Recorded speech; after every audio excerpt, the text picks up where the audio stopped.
అందరికీ నమస్కారం. నవంబర్ 25 చివరి కార్తీక సోమవారం. శక్తివంతమైన పూజా విధానం, ఖచ్చితంగా పాటించాల్సిన నియమాలు. అన్ని మాసాల కంటే కార్తీక మాసం ఎంతో పవిత్రమైనది. కార్తీక మాసంలో వచ్చే ప్రతి సోమవారానికి చాలా విశిష్టత ఉంటుంది. అయితే నవంబర్ 25వ తేదీన చివరి కార్తీక సోమవారం రాబోతుంది. కార్తీక మాసంలో వచ్చే చివరి కార్తీక సోమవారానికి మన శాస్త్రంలో చాలా ప్రాముఖ్యత ఉంటుంది. అన్ని సోమవారాల్లో చివరి కార్తీక సోమవారం ముఖ్యమైనది. చివరి కార్తీక సోమవారం చేసే పూజల వల్ల, పరమేశ్వరుని అనుగ్రహం వల్ల జీవితంలో ఉన్న కష్టాలన్నీ తొలగిపోతాయి. కార్తీక మాసం నెల రోజులు చేసే పూజలు ఒక ఎత్తు అయితే, చివరి కార్తీక సోమవారం చేసే పూజలు మరొక ఎత్తు. కాబట్టి ఈ నెల నవంబర్ 25వ తేదీన చివరి కార్తీక సోమవారం నాడు శివుడిని ఎలా పూజించాలి, పాటించాల్సిన నియమాలేంటో ఈ వీడియోలో తెలుసుకుందాం. ఈ చివరి కార్తీక సోమవారం రోజున తెల్లవారుజామునే నిద్రలేచి చన్నీటి స్నానం చేసి బ్రహ్మ ముహూర్తంలో ఇంట్లో పూజ చేసుకోవాలి. కొబ్బరికాయలో త్రిమూర్తులు నివసిస్తారు. కాబట్టి ఈ చివరి కార్తీక సోమవారం నాడు ప్రతి ఒక్కరూ ఖచ్చితంగా నారికేల దీపం వెలిగించాలి. కొబ్బరి చిప్పలో వెలిగించే దీపాన్ని నారికేల దీపం అని అంటారు. కాబట్టి ఈ చివరి కార్తీక సోమవారం నాడు ఉదయం ఇంట్లో పూజ చేసేటప్పుడు పరమేశ్వరుడికి నమస్కారం చేసుకొని ఒక కొబ్బరికాయను పగలగొట్టి 3 కళ్ళు ఉండే కొబ్బరి చిప్పలో నువ్వుల నూనె పోసి 6 వత్తులను తీసుకొని 2 వత్తులను కలిపి 3 జ్యోతులతో నారికేల దీపం వెలిగిస్తే అంతులేని ఐశ్వర్యం మీ ఇంటికి లభిస్తుంది. ఈ నారికేల దీపం వెలిగిస్తే మీ జన్మ ధన్యమైనట్లేనని, జీవితంలో ఒక్కసారైనా నారికేల దీపం వెలిగించాలని వేద పండితులు చెబుతున్నారు. ఈ కొబ్బరి దీపం వెలిగించలేని వారు 2 పిండి ప్రమిదలు తయారు చేసి వాటితో దీపారాధన చేయవచ్చు. ఈ చివరి కార్తీక సోమవారం నాడు ఉదయం ఇంట్లో ఇలా పూజ చేసి, ఉదయం మొత్తం ఉపవాసం ఉండి సాయంత్రం మళ్ళీ తలస్నానం చేసి ఇంట్లో పూజ చేసుకొని శివాలయానికి వెళ్ళి శివాలయంలో ఉన్న ధ్వజస్తంభం దగ్గర 365 వత్తుల దీపం వెలిగించాలి. లేదా కనీసం శివాలయంలో ఒక దీపమైనా వెలిగించాలి. ఈ రోజున వెలిగించే దీపాల వల్ల శివుని పరిపూర్ణ అనుగ్రహం లభిస్తుంది. శివాలయంలో వెలిగించే దీపాల వల్ల మీ కుటుంబంలో ఉన్న కష్టాలన్నీ తొలగిపోతాయి. అనంతమైన పుణ్యం కలుగుతుంది. శివునికి అత్యంత ప్రీతికరమైన వాటిలో విభూతి ఒకటి. కాబట్టి ఈ కార్తీక సోమవారం నాడు ఎవరైతే విభూతిని పెట్టుకుంటారో అలాంటి వారికి ఆ పరమేశ్వరుడు అనుక్షణం కాపాడుతూ ఉంటాడట.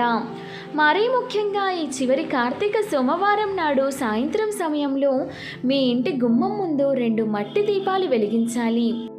ఈ పవిత్రమైన కార్తీక సోమవారం నాడు నంది కొమ్ముల మధ్య నుండి ఆ శివయ్యను దర్శించుకున్న వారికి సర్వ పాపాలు తొలగిపోయి జన్మజన్మల అదృష్టాన్ని పొందవచ్చు. మరీ ముఖ్యంగా ఈ కార్తీక సోమవారం నాడు శివుడికి బిల్వపత్రాలు సమర్పిస్తే ఆ శివయ్య సంతోషించి మీరు ఏది కోరుకున్నా సరే అది ఖచ్చితంగా నెరవేరుతుంది. అలాగే గన్నేరు పూలతో శివుడిని పూజించిన వారికి విపరీతమైన ధనలాభం కలుగుతుంది. ఈ కార్తీక మాసంలో శివుడికి ఎన్ని పూజలు చేసినా శివలింగానికి అభిషేకం చేయకపోతే మీరు చేసే పూజలకు ఫలితం ఉండదు. కాబట్టి ఈ కార్తీక మాసంలో ఒక్కసారి అయినా సరే శివలింగం మీద చెంబుడు నీళ్లు పోసి శివునికి నమస్కారం చేసుకుంటే ఆ పరమేశ్వరుడు ఎంతో సంతోషిస్తాడు. ఆవు పాలతో శివలింగానికి అభిషేకం చేస్తే మీ కుటుంబానికి అష్టైశ్వర్యాలు కలుగుతాయి. మీ సొంతింటి కల త్వరగా నెరవేరాలన్నా, ఏదైనా ఒక భూమిని కొనాలన్నా గరికను నీటిలో వేసి ఆ నీటితో శివలింగానికి అభిషేకం చేస్తే మీ సొంతింటి కల త్వరగా నెరవేరుతుంది. ఈ చివరి కార్తీక సోమవారం నాడు ఆ పరమేశ్వరుడు 3 దేవతలతో కలిసి శివాలయంలో దర్శనమిస్తాడు. కాబట్టి ఇంతటి పవిత్రమైన కార్తీక సోమవారం నాడు శివాలయంలో ఉండే నంది చెవిలో మీ మనస్సులో ఉన్న కోరికలు చెప్పుకుంటే ఆ కోరికలు తప్పక నెరవేరుతాయి అని నమ్మకం. అన్నిటికన్నా ముఖ్యంగా ఈ చివరి కార్తీక సోమవారం నాడు తులసి కోట దగ్గర దీపం వెలిగించి తులసి చెట్టుకు 5 ప్రదక్షిణాలు చేస్తే ముక్కోటి దేవతల ఆశీర్వాదం లభిస్తుంది. తులసి మొక్కలో లక్ష్మీదేవి కొలువై ఉంటుంది. కాబట్టి డబ్బు సమస్యలతో ఇబ్బంది పడుతున్న వారు ఈ చివరి కార్తీక సోమవారం నాడు తులసి కోట ముందు దీపం వెలిగిస్తే మీ ఇంట్లో లక్ష్మీదేవి తాండవిస్తుంది.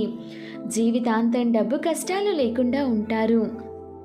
ముఖ్యంగా ఈ కార్తీక సోమవారం నాడు ఉసిరి దీపం వెలిగించిన వారికి లక్ష్మీ కటాక్షం తప్పక లభిస్తుంది.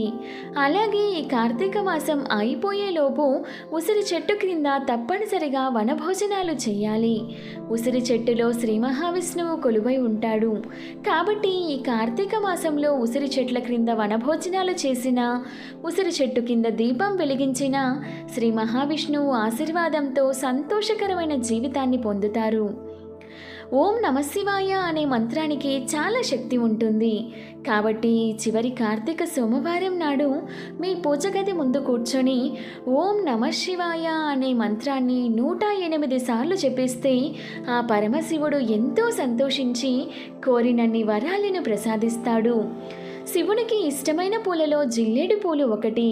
కాబట్టి జిల్లేడు పూలతో శివుడిని పూజిస్తే విపరీతమైన ఐశ్వర్యం సిద్ధిస్తుంది.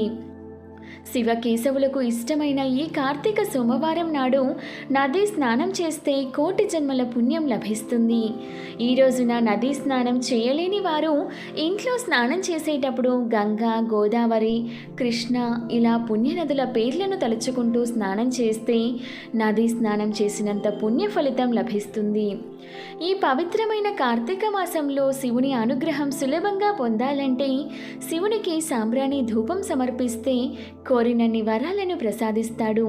మీ ఇంటి పేదరికం తొలగిపోతుంది. మీ మనస్సులో ఉన్న కోరికలు త్వరగా నెరవేరాలంటే ఈ చివరి కార్తీక సోమవారం ఇంట్లో పూజ చేసేటప్పుడు శివునికి నైవేద్యంగా పాలను లేదంటే బెల్లం ముక్కను నివేదిస్తే మీరు ఏది కోరుకున్నా సరే అది ఖచ్చితంగా నెరవేరుతుంది. మరికొద్ది రోజుల్లోనే కార్తీక మాసం ముగియబోతుంది. కాబట్టి ఈ కార్తీక మాసం ముగిసేలోపు కార్తీక పురాణం చదివినా కనీసం విన్నా సరే జన్మజన్మల పుణ్యఫలం దక్కుతుందనే నమ్మకం. ఈ కార్తీక మాసంలో ఇంట్లో పూజ చేసేటప్పుడు శివ చాలీసా పారాయణం, లింగాష్టకం పఠించడం లేదంటే శివ పంచాక్షరి మహామంత్రమైన ఓం నమశివాయ అనే మంత్రాన్ని జపించడం వలన మీ కష్టాలన్నీ దూరమైపోతాయి. ఈ చివరి కార్తీక సోమవారం చేసే దీపారాధన వలన జన్మజన్మల పాపాలు తొలగిపోయి కోటి జన్మల పుణ్యఫలం సిద్ధిస్తుంది. కార్తీక మాసంలో అందులోనూ కార్తీక సోమవారం చేసే దానాలకు విశేషమైన పుణ్య ఫలితం లభిస్తుంది. వీడియో నచ్చితే ఒక లైక్ చేయండి. ఇటువంటి మరెన్నో మంచి డేస్ కోసం ఒకసారి మన ఛానల్ని విజిట్ చేసి సబ్స్క్రైబ్ చేసుకోండి. Thank you for watching.